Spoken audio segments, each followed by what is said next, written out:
전북특별자치도 출범을 코앞에 두고 제주도의 사례를 통해 특별자치도의 명과 암을 들여다보고 있습니다. 특자도 제주의 양적 성장은 도민들의 삶의 질과 비례할까요?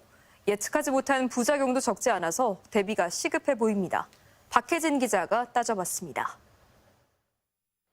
제주특별자치도는 애초 국제 자유도시를 꿈꿔왔습니다. 지난 18년 동안 인구 증가와 지역 내 총생산 증가 등 눈에 띄는 성장을 이뤄냈는데요.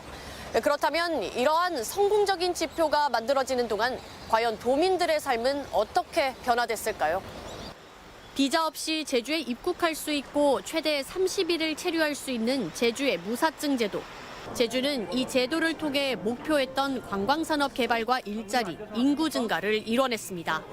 관광객 부분은 1,500만 명 시대로 이렇게 들어가고 있어서 1차 산업이나 2차 산업이나 3차 산업 부분에 다 공통으로 성장됐기 때문에 실제 28만 9천여 명이었던 외국인 관광객 수는 사드 배치 문제가 일어나기 전인 2016년 360만여 명까지 폭발적으로 증가했는데 대부분이 중국인 관광객이었습니다. 이처럼 제주 시내 한 중심에 중국인 거리가 따로 만들어졌습니다. 이 근처에 호텔과 아파트, 상가가 잇따라 들어서면서 중국인 중심의 인프라가 조성된 겁니다. 하지만 늘어난 외국인 수만큼 외국인 범죄도 늘었습니다. 지난 2011년 122건에서 이후 꾸준히 증가해 코로나 이전인 2019년 732건으로 무려 6배나 증가한 겁니다. 2018년 무사증 제도를 이용해 560여 명의 예멘 난민이 몰려들어 사회가 혼란했고 2022년에도 관광 온 태국인 50여 명이 무더기로 도망가는 등 무사증을 악용하는 사례가 속출했습니다. 대낮 시내 한복판에서 중국인 8명이 집단 폭행으로 수천만 원을 빼앗거나 음식점에서 흉기로 소동을 벌이는 등 범죄도 끊이지 않습니다. 결국 살인과 강간 등 강력 범죄율 전국 1위를 차지하는 불명예까지 얻은 제주. 인구 규모와 외국인, 기업은 늘어나는데 이에 대한 대비가 없었던 탓에 고스란히 원주민이 피해를 떠안는 겁니다. 21만여 대에서 70만여 대로 차량이 증가하면서 벌어지는 교통난, 상수원 부족, 쓰레기, 하수처리 시설 부족 등 문제는 속출하고 있습니다.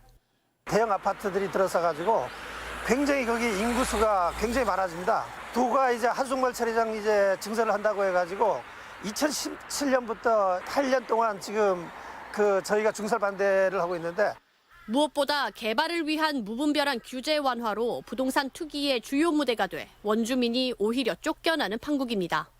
넥슨이라든가 다음, 한국가스공사, 영어 교육 도시가 생김으로 인해 가지고 외지에서 사람들이 많이 들어왔죠. 그런 과정에서 이제 집값이 많이 올랐고요. 기존에 있던 분들은 중간에 계속 빠져나갔어요. 전북 역시 외국인 노동력 특례 도입과 개발에 치중한 규제 완화에 집중하고 원주민을 위한 대책은 따로 세우지 않고 있습니다. 새만금의 기업을 유치하면서 폐수 처리는 뒷전인 사실이 최근 드러나 논란이 되는 등 개발에 따른 환경오염에 대한 대책도 부족합니다. 사실은 도민의 삶의 질은 오히려 떨어졌습니다. 강력범죄율이 증가했고요. 근로소득이 전국 최하이고, 그리고 고용이 매우 불안정하고, 대부분 이제 좀 관광 쪽에 그런 일자리들이거나 아니면 서비스업 일자리들이기 때문에. 전북특별법 역시 전북의 개발과 경제 성장에만 초점이 맞춰져 있습니다. 도민들의 실질적인 삶의 질을 높일 수 있는 도민 밀착형 조례와 특례가 부족한 상황입니다. 앞으로 특별법 시행까지 1년, 아직 도민들의 목소리를 들을 시간은 남았습니다. MBC 뉴스 박혜진입니다.